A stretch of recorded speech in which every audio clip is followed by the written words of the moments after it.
O Senhor é o meu pastor, nada me faltará. Deitar-me faz em verdes pastos, conduz-me mansamente a águas tranquilas, refrigera minha alma, guia-me pelas veredas da justiça, por amor do seu nome. Bom, nós sabemos que o Senhor, como pastor, é uma representação e que o pastor, ele cuida das suas ovelhas, da mesma forma que Deus, ele tem um tremendo cuidado com as nossas vidas. Nós já estudamos aqui a respeito até quais são as características, do pastor. Mas o pastor, ele muitas vezes, ele tem que nos corrigir, para que a gente não se perca no caminho, para que a gente não se desvie. Então nós, cada dia, temos que ser conduzidas pelo nosso pastor. E a palavra de Deus está dizendo que o nosso pastor, sendo nosso pastor, nada nos faltará. Nós sabemos que muitas vezes nós estamos muito preocupados com as coisas que estão acontecendo. Eu mesma, essa semana, fiquei muito aflita com algumas coisas que chegaram até mim. Mas eu comecei a declarar a palavra de Deus, inclusive nas orações, nós começamos a declarar que o Senhor é o nosso pastor e nada nos faltará. Ele nos conduz mansamente a águas tranquilas. Então Deus, ele está nos conduzindo a águas tranquilas. Nós muitas vezes mergulhamos em águas tumultuadas, águas que muitas vezes querem nos afogar. Mas o Senhor, ele diz que nos conduz a águas tranquilas. E aí ele refrigera a nossa alma. E eu imagino você com esse calor todo que esses dias está fazendo, nem parece que estamos no inverno. E você chega em casa, toma um banhozinho gelado e aquilo refrigera todo o seu corpo.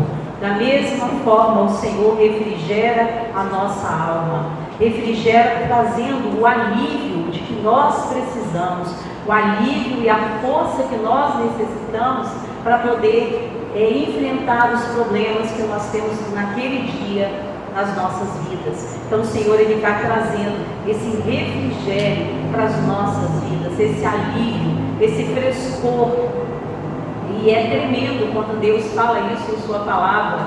E muitas vezes nós estamos muito ansiosos, muito, como eu vou dizer, pensando em muitas coisas, mas devemos levar cada pensamento ansioso até o Senhor Jesus, para que Ele possa nos conduzir às águas tranquilas e que Ele possa também refrigerar a nossa alma, trazendo aquele alívio, aquele frescor à nossa alma. Amém?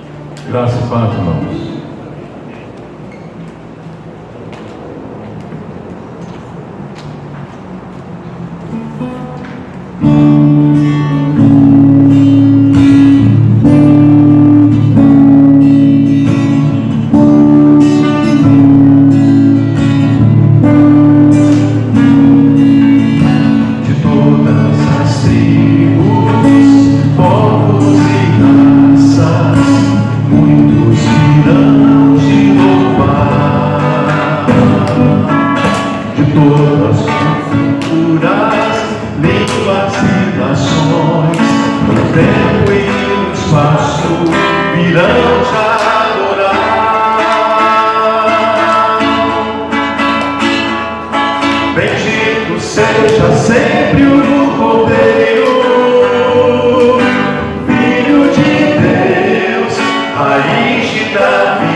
Muitos virão te louvar, povo escolhido, teu reino e nação, no tempo e no espaço virão te adorar.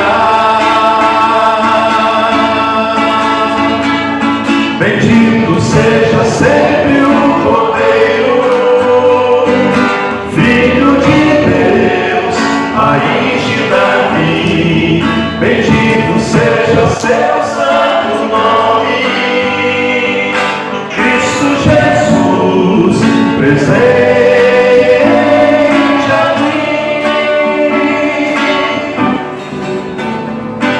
a nós só nos cabe tudo dedicar, oferta suave ao Senhor.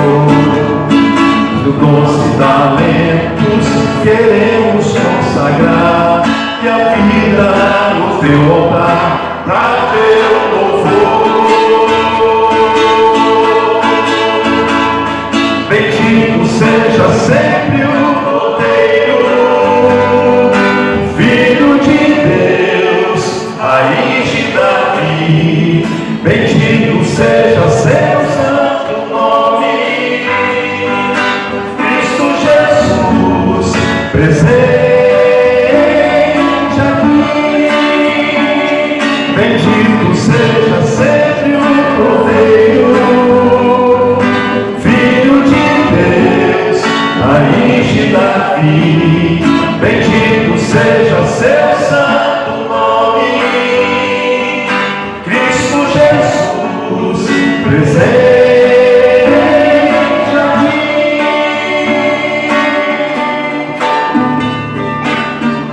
Amém.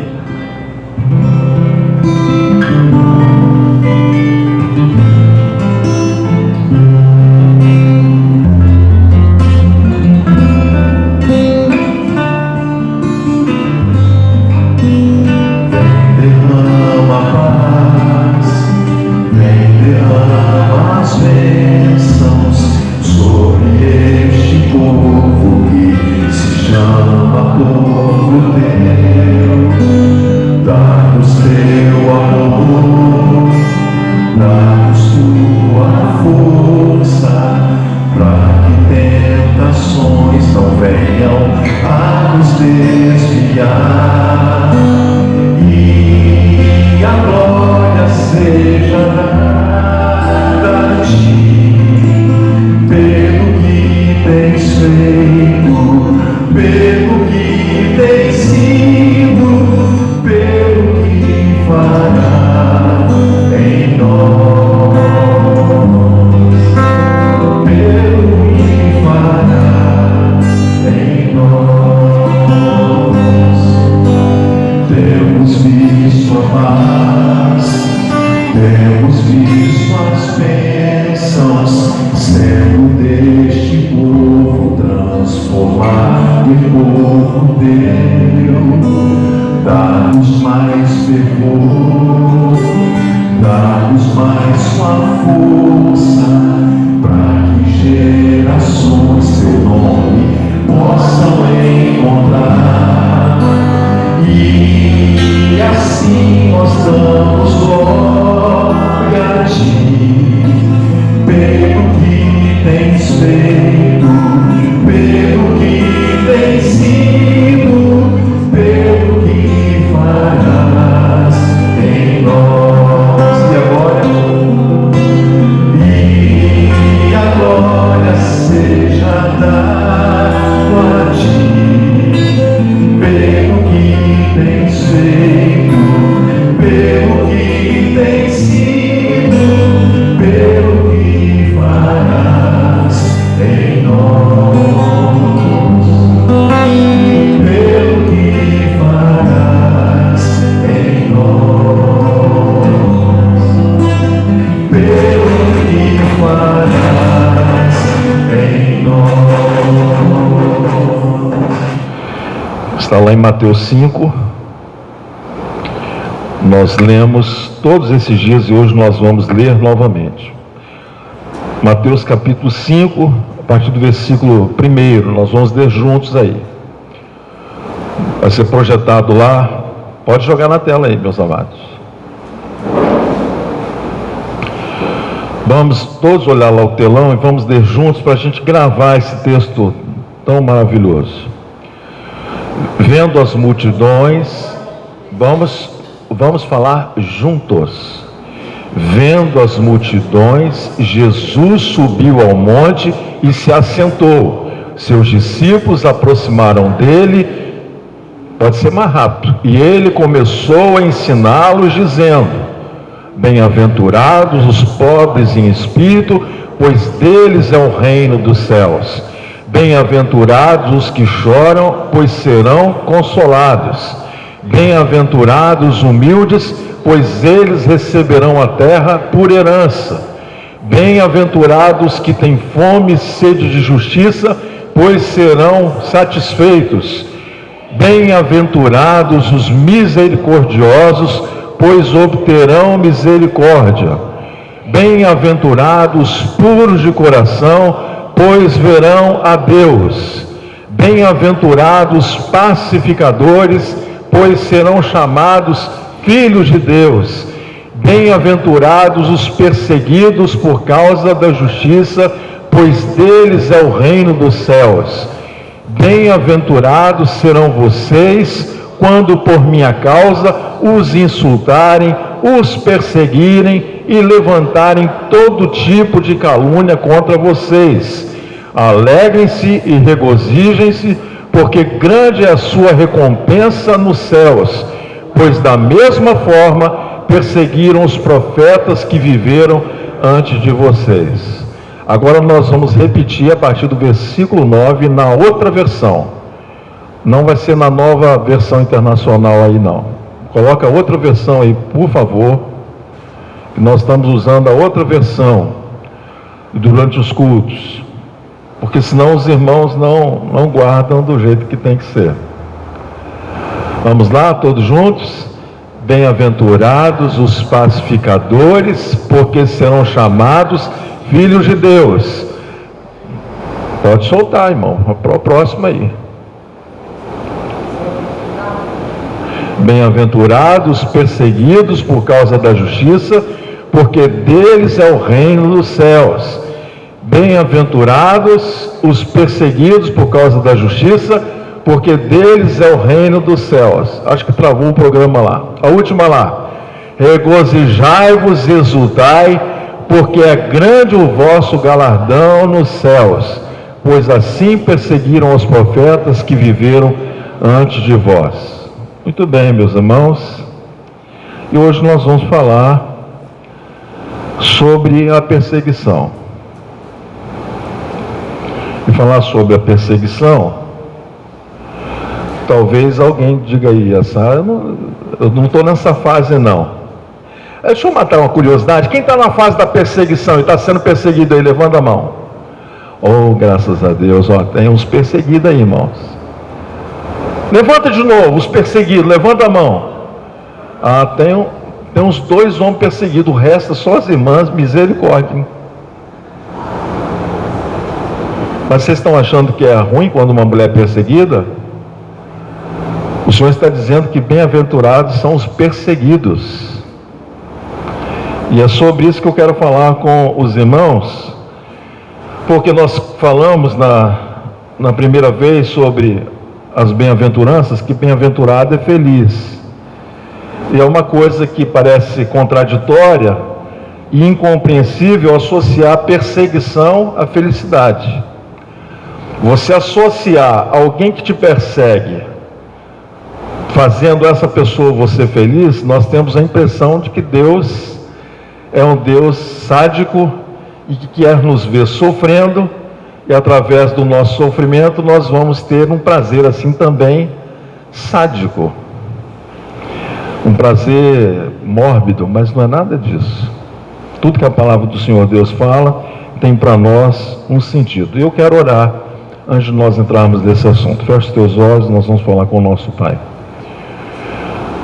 Pai, no nome de Jesus, eu oro clamando ao Senhor que a tua unção coloque cada coisa no seu lugar aqui dentro da igreja. Que a tua unção traga paz ao nosso coração e que a tua unção seja o veículo para recebermos a tua mensagem. E que toda oposição à liberação desta palavra caia por terra agora, em nome de Jesus. Todo intruso espiritual, eu repreendo e ordeno que saia daqui, em nome de Jesus. Amém e amém. Jesus termina as bem-aventuranças dizendo que o mais elevado grau de felicidade está sobre aquele ou aquela que está vivendo um tempo de perseguição. E tem um ditado aí fora que representa muito bem isso que nós estamos falando aqui, que diz que quanto mais reza, mais assombração Quanto mais você quer acertar, maiores serão as forças para puxarem você para trás. Quanto mais você quer fazer a vontade de Deus, mais luta você vai ter. E na hora que você se dispõe a ajudar a causa do Senhor, é aí que a luta vem mesmo.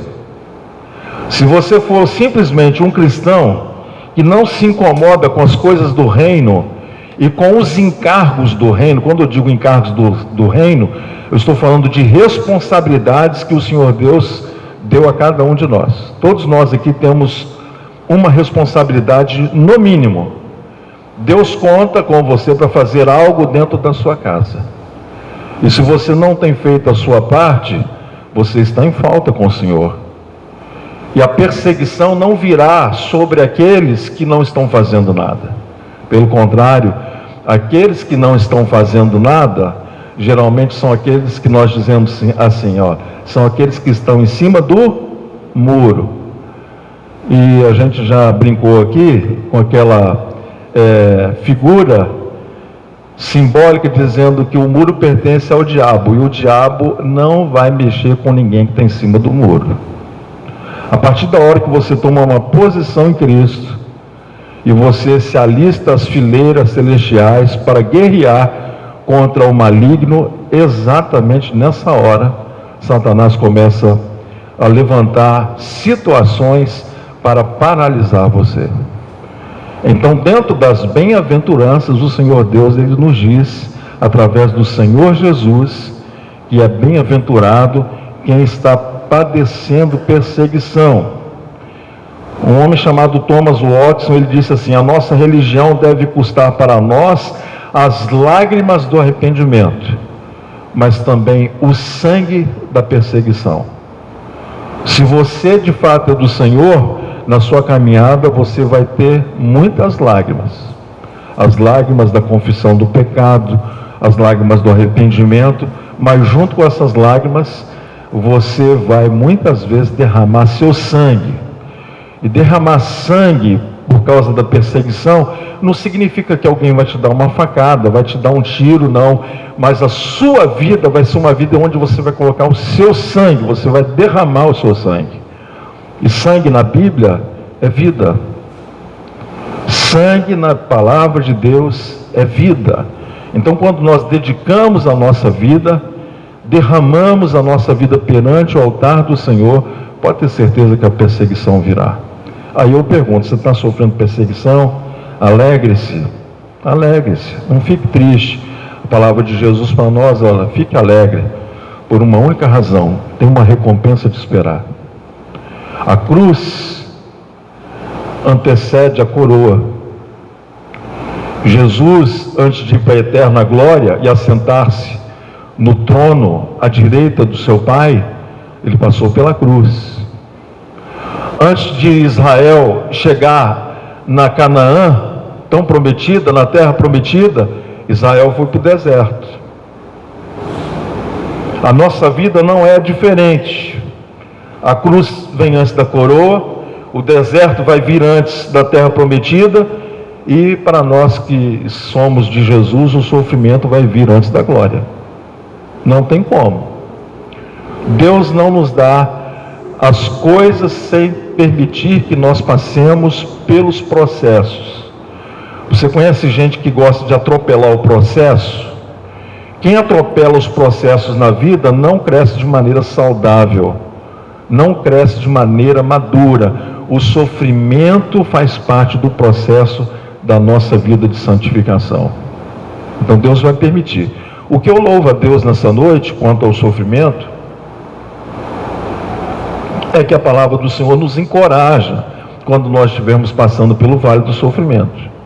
Jesus mesmo disse: no mundo tereis aflições, vocês vão ter sofrimentos, vocês vão ter perseguição, mas tem de bom ânimo, porque eu venci o mundo. Então Jesus disse que nós íamos passar por perseguição, por sofrimento, por incompreensão, mas se a gente ficasse firme, o que ele ia fazer? Ele ia nos dar a vitória. E ele nunca falou assim: você vai estar sozinho. O Senhor sempre disse: eu vou estar com você junto. A alegria de quem sofre pelo nome de Jesus é a alegria de quem sabe o que lhe aguarda na eternidade. E aquilo que o Senhor nosso Deus tem para cada um de nós, ladrão não pode minar, a traça não pode corroer, e nada poderá saquear da nossa vida aquilo que o Senhor está entesourando para cada um de nós. Então, o convite de Jesus é que nós estejamos com os olhos não voltados para essa vida, mas para a vida além. O que nos aguarda na eterna glória, ninguém vai poder tomar de você, ninguém vai poder roubar de você. Duas verdades precisam ser destacadas dentro dessa questão do sofrimento. Primeiro, o cristão ele é perseguido por aquilo que ele é. Hoje basta você dizer que você é um cristão, que a sua fé, você crê em Jesus, que virá perseguição por você dizer que pertence a Jesus. Quando lemos nesse versículo, que nos serve de base, dizendo que bem-aventurado os que sofrem perseguição, não é porque sofrem só de perseguição, sofrem de perseguição por causa da justiça. A perseguição que vem sobre o povo de Deus é porque o povo de Deus é o povo que ama e tem sede de justiça.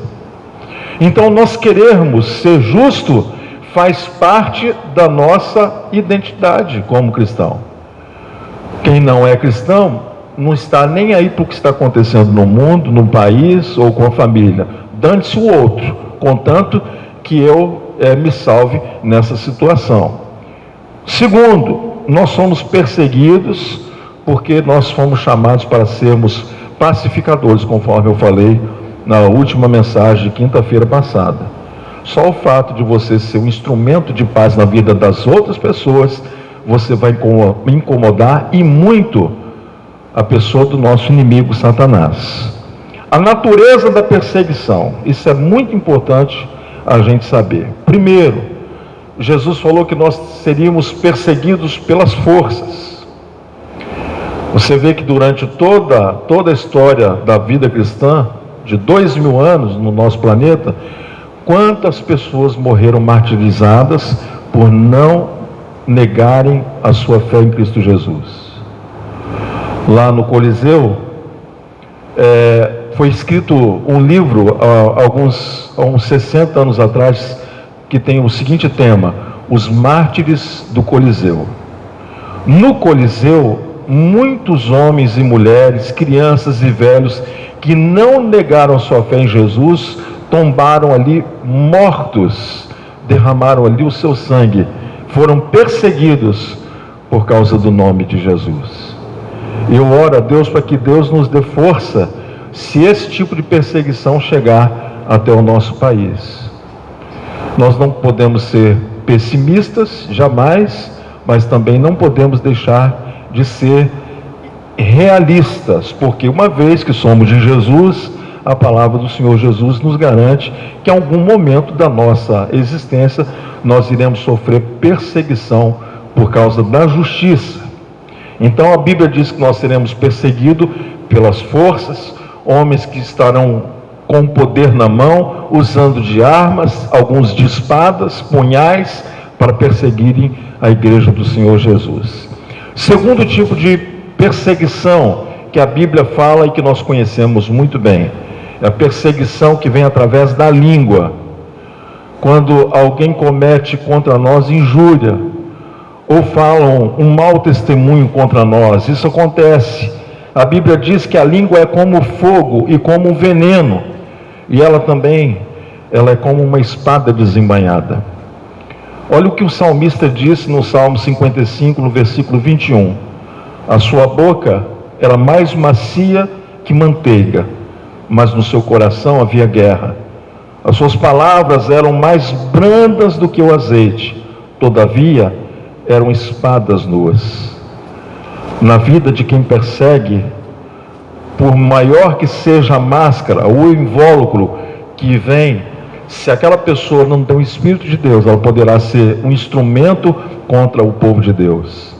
Bem-aventurado é você, se por causa da justiça você tem sofrido e padecido perseguição. A Bíblia também fala sobre a injúria. Injuriar é você jogar na face de alguém uma acusação. Cometer uma injúria é você acusar alguém de algo com palavras cruéis e escarnecedoras. É o que nos diz a palavra do Senhor. Por isso, no meio do povo de Deus, nós não podemos de maneira nenhuma aceitar a injúria, principalmente da igreja para com a própria igreja. O Senhor não nos chamou para julgarmos ninguém. O Senhor não nos chamou para apontar o erro na vida de ninguém. O Senhor nos chamou para seguirmos o seu exemplo.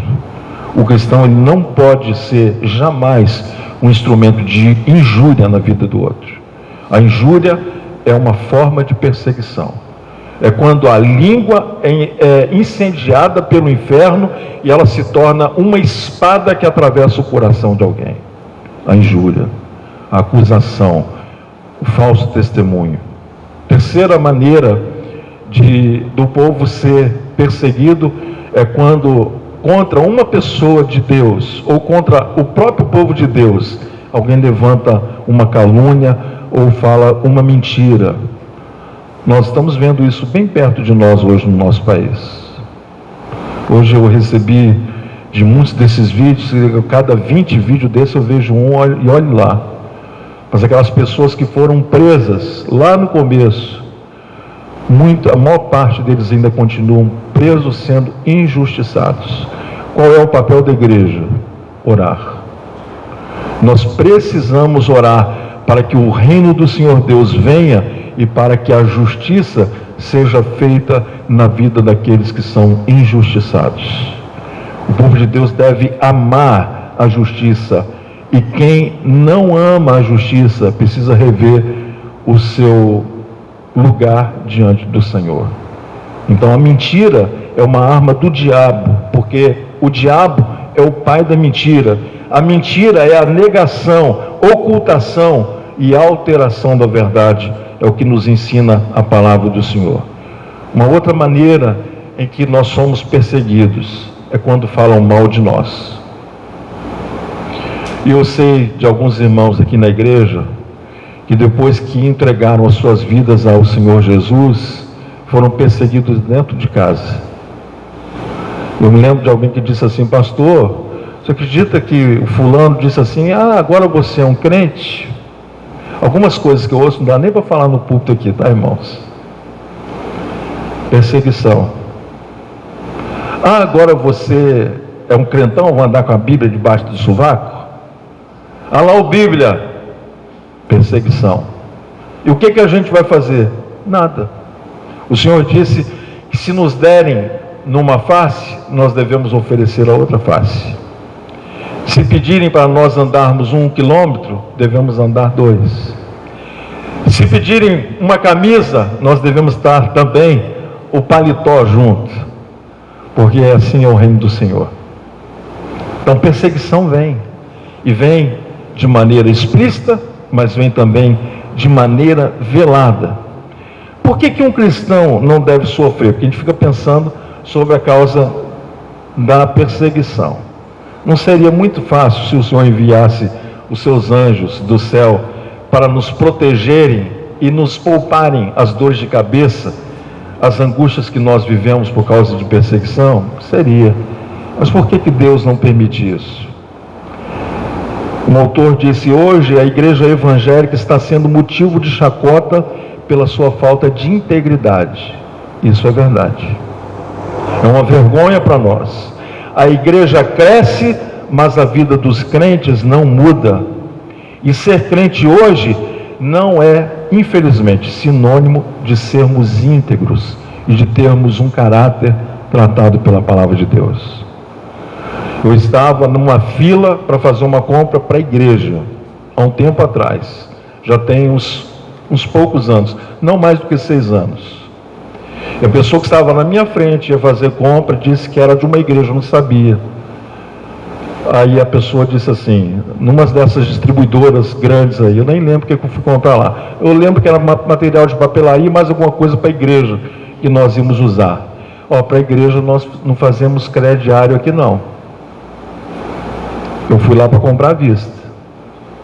Mas me doeu o coração quando o gerente veio e disse: nós não vamos fazer, só pode ser até uma pessoa honesta, para a pessoa que estava na minha frente. Mas nós tivemos aqui muitos calotes de igrejas que compraram conosco aqui, nunca mais voltaram. E se disser que é pastor, nós não queremos saber de igreja. Falta de integridade. Então a igreja está sofrendo, não é só porque ama a justiça, é porque ela tem dado um mau testemunho. Ela não tem se deixado ser transformada pelo poder do Evangelho eterno. Quem são os perseguidos? Nós vemos duas coisas acontecendo. Eu vou pedir para os irmãos colocarem o versículo 10, por gentileza, e depois o versículo 11. A perseguição no verso 10 é uma perseguição generalizada. Bem-aventurados os perseguidos por causa da justiça, pois deles é o reino dos céus. A igreja como um todo, ela sofre perseguição. Mas tem o verso 11, que é uma perseguição mais pessoal. Quando diz: bem-aventurados serão vocês, quando por minha causa os insultarem, os perseguirem e levantarem todo tipo de calúnia contra vocês. É uma coisa mais pessoal. Então a perseguição vem para o grupo e a perseguição vem na nossa vida pessoal. Eu sei que os irmãos que levantaram suas mãos de maneira corajosa, se expondo, estão sendo perseguidos de maneira pessoal. Mas fica firme que haverá recompensa. Basta você continuar fazendo a vontade do Senhor. E olha, irmãos, não deixe de fazer o bem com medo da perseguição. Não deixe de fazer o bem e não deixe de ensinar o bem por causa da perseguição. Nós vamos oferecer aquilo que nós estamos cheios. Nós vamos oferecer aquilo que em nós foi gerado. Então, como somos do Senhor, nós iremos oferecer aquilo que é o padrão do Senhor. Você se lembra quando Pedro mirou no pescoço de Malco? Malco deu um pulo para trás para não morrer, não perder a cabeça, mas teve a sua orelha decepada. Como foi que Jesus fez? Jesus foi lá, pegou a orelha de Malco, colocou no lugar e milagrosamente aquele soldado romano ficou curado. O Senhor estava mostrando para os seus discípulos como é que nós devemos proceder. E esse padrão do reino é muito elevado, muito elevado. Quando você vê o apóstolo João falando com a igreja numa linguagem paternal, ele nas suas cartas ele dizia: filhinhos, filhinhos, filhinhos, porque esse era o sentimento que João tinha para com a igreja do Senhor. Igreja essa que o Senhor comprou com o seu sangue precioso. Então, bem-aventurados sois vós quando vos perseguirem, vos injuriarem por causa do nome do Senhor. Quando pensamos nisso, a história diz que André, irmão de Pedro, foi amarrado na cruz para ter morte lenta. Que coisa terrível. André, irmão de Pedro, foi amarrado na cruz para ter morte lenta. Pedro ficou preso 9 meses e depois ele foi crucificado de cabeça para baixo, segundo o seu próprio pedido. Paulo foi decapitado. Tiago foi passado ao fio da espada. Mateus, Bartolomeu e Tomé foram martirizados. João foi deportado para a ilha de Patmos. Os apóstolos, sabe como é que eles se consideravam? Como eles se consideravam? Eles eram chamados de o lixo do mundo, a escória. Mas para Deus eles eram um tesouro precioso. Aquilo que o mundo odeia, Deus ama. E a própria palavra de Deus diz que aqueles que amam o mundo, o amor do Pai não está nele. Porque o mundo passa, mas aquele que faz a vontade de Deus permanece para todos sempre. Amém, irmãos? Então hoje os crentes não querem ser chamados de escória, de lixo. Se você passar alguém dizer: o lixo ali, ó. Por que você está me chamando de lixo? Porque você é um crente, crente é lixo.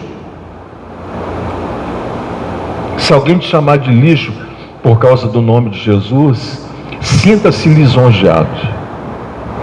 Sinta-se promovido, porque se você incomodou com a sua fé, com o seu comportamento, você está agradando o coração de Deus. Isso não é uma palavra para impressionar você.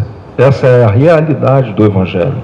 A palavra de Deus nos fala que as credenciais do apóstolo Paulo não era diferente disso que nós estamos falando agora. Nós vamos abrir 2 Coríntios 11. Quero que você abra aí comigo para a gente poder ler. 2 Coríntios 11.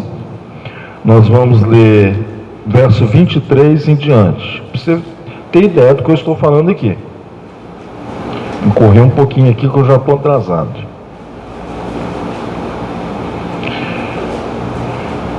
Ele diz assim: são eles servos de Cristo?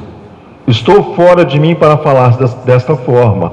Eu ainda mais, trabalhei muito mais, fui encarcerado mais vezes, fui açoitado mais severamente e exposto à morte repetidas vezes. 5 vezes recebi dos judeus 39 açoites. 3 vezes fui golpeado com varas. 1 vez eu fui apedrejado.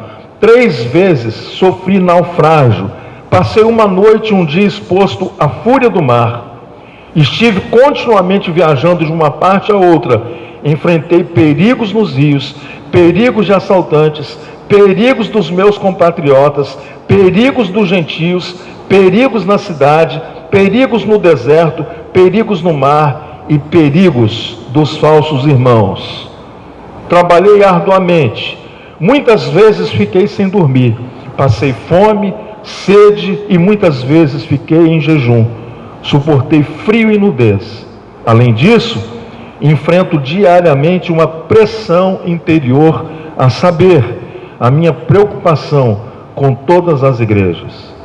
Quem está fraco, que eu não me sinta fraco. Quem não se escandaliza, que eu não me queime por dentro.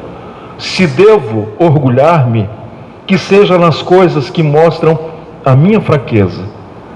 Se devo orgulhar-me, que seja nas coisas que mostram a minha fraqueza. De maneira às vezes apaixonada, nós citamos as falas do apóstolo Paulo e esquecemos, nós só lembramos o lado bom do apóstolo Paulo. Qual era o lado bom?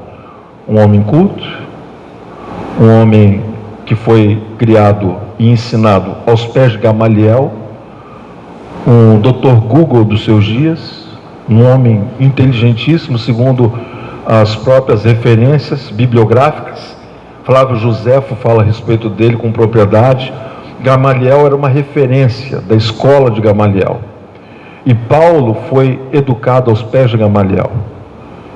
Um homem que falava mais de 2 idiomas, mas um homem que na sua tradição religiosa perseguiu a igreja de Jesus, porque na sua religiosidade ele achava que ele estava fazendo bem perseguindo os cristãos. O cristão, ele precisa se posicionar, mas a base do nosso posicionamento sempre será o amor. Sempre será o amor. Continuando aquilo que nós estamos falando sobre a palavra do Senhor. Quando sofrer é uma bem-aventurança.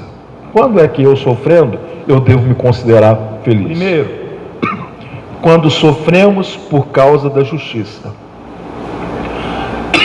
As pessoas que não sofrem por causa da justiça, tem alguma coisa errada com elas. Mas não é a nossa justiça humana. É a nossa justiça que Deus gera no nosso coração. A justiça que nos faz sentir mal com as coisas que fazem o nosso Deus sentir mal. Então eu sou perseguido quando eu sofro por causa da justiça. Os crentes sofriam porque quando se convertiam eram desprezados pelos outros membros da sua família. E quem de nós aqui, que depois que se converteu, não sofreu, mesmo que de maneira velada ou a título de gozação, algum tipo de perseguição por você deixar, talvez, de ser um ateu ou de deixar uma tradição de seus pais para de fato seguir a tradição da fé cristã. Nós sofremos quando sofremos por conta do nosso relacionamento com Jesus. Você já viu isso? Quando você começa a vir muito à igreja, algumas pessoas dizem: que é isso? Você está virando um fanático. Por que você está indo tanto na igreja? Você é um fanático, você é uma fanática.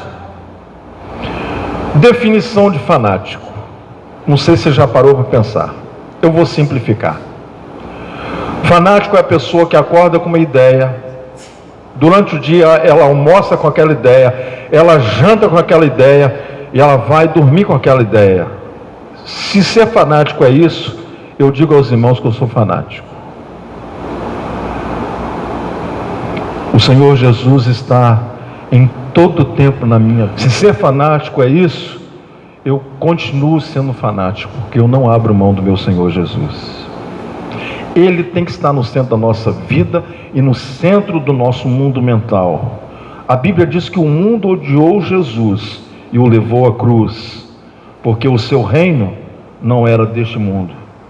Mas também a palavra do Senhor nos fala sobre a forma como nós devemos enfrentar toda e qualquer sorte de perseguição, e eu quero compartilhar isso com os irmãos. Primeira forma: se alguém está perseguindo você, ore por essa pessoa, mas não se deixe abater pela perseguição. Não ofenda a pessoa com as palavras com que ela tem ofendido você, ou no mesmo nível e intensidade que ela tem perseguido você. O texto sagrado diz assim: e vós vos calareis, e eu pelejarei por vós. Vem perseguição, fique calado, não seja o seu defensor. Nós temos um defensor, Jesus. Você só basta andar na luz, você só basta andar em obediência, e a justiça do Senhor, ela não tarda, ela vem na hora certa. Então, quando você estiver sendo perseguido, o Senhor Jesus diz assim: exultai, ou seja, alegrai, porque grande é o vosso galardão no céu. O cristão exulta pelo significado dessa perseguição, por causa das recompensas que sobre ele virão. Eu quero a minha recompensa. Você pode dizer amém? Você quer a sua também, não? Então, olha, está sofrendo, louve. Está chorando, louve. Seu louvor invade o céu. Segunda coisa, forma como nós devemos enfrentar a perseguição: com uma paciência santa. O que Davi disse? Esperei pacientemente no Senhor, e Ele se inclinou para mim e ouviu o meu clamor. Salmo 40. E quando o Senhor veio em favor de Davi, Deus cercou Davi, não foi só com seu cuidado, mas Deus cercou Davi com honra. Os profetas sofreram e jamais se exasperaram, jamais buscaram vingança, jamais feriram aqueles que lhe feriam a face. Eles se entregaram a Deus, e por conta disso eles triunfaram na sua paciência. Então tenha paciência. Você não vai morrer no meio da perseguição. E se a perseguição terminar só na morte, o que o apóstolo Paulo diz? Que a morte para nós é o quê? É lucro. O que alguém pode fazer conosco de mais terrível do que nos matar? Eles não vão matar quem para este mundo já está morto. Nós morremos para este mundo no dia que nós entregamos a nossa vida para Jesus. Se você está agarrado em das coisas desse mundo, você precisa ouvir a voz do bom pastor e morrer para si mesmo. A morte do eu, a morte do querer fazer a própria vontade, é o maior desafio da nossa chamada à vida cristã.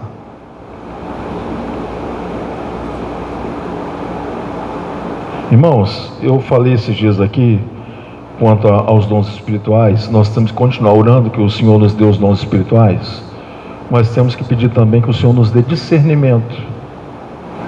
Existem problemas que chegam até a nossa vida, até às vezes dentro de casa, com a família, com o casamento, e nós achamos que são guerras nos nervos, por conta dos estresses da vida. Não, tem muita coisa que é guerra espiritual. E você só vai discernir guerra espiritual se você tiver de Deus discernimento. Tem coisa que não é para bater boca. Tem coisa que é para você levantar a mão e dizer: basta, em nome de Jesus, sai daqui. É repreender o maligno para sair dentro de casa. O maligno, ele é invisível. Ele não vem de garfo, tridente e chifre e fedendo a enxofre perto da gente, que ele facilmente vai ser denunciado e vai ser colocado para correr. Ele vem de maneira sutil. E de maneira sutil ele vem para roubar a nossa paz e a nossa alegria. Se isso acontecer, que o discernimento do Senhor te faça repreender a presença do maligno dentro da sua casa. Muitos de nós, irmãos, nós queremos ir com o Senhor Jesus, como os discípulos Pedro, Tiago e João foram com Jesus no Monte das Oliveiras, muitas vezes para orar e para receber de modo pessoal e ali mais particular instruções e conhecimento do Mestre amado. Todo mundo quer ficar no Monte das Oliveiras, mas na nossa vida tem um Gólgota, tem um Monte da Caveira nos esperando. E esse Monte da Caveira se apresenta diante de nós todo dia, quando nós somos desafiados a olhar para cima e esquecermos as coisas desse mundo, estando dispostos a morrer por amor de Cristo. O verdadeiro crente, ele carrega Cristo no coração Cristo, mas sobre os nossos ombros a cruz. No coração nós temos o Senhor Jesus, mas sobre os nossos ombros nós temos uma cruz a carregar, e a recompensa divina por conta da perseguição virá. E eu quero encerrar esta palavra lendo para você Romanos 8, versículo 18. Porque os sofrimentos do tempo presente não são para comparar com as glórias por vir a serem reveladas em nós. Em outras palavras, o que nós passamos aqui não é nada mediante o que nos aguarda para toda uma eternidade.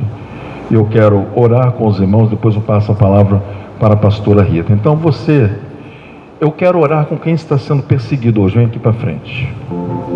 Quem está sendo perseguido, não vem se você não está sendo perseguido.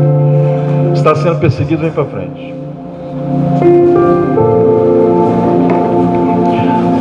Estão se levantando contra você, vem para frente. Não, pastor, é bobagem, mas está incomodando, está roubando a sua paz, está fazendo você perder noites de sono. Vem para frente. Abra suas mãos, eu quero orar com vocês aqui.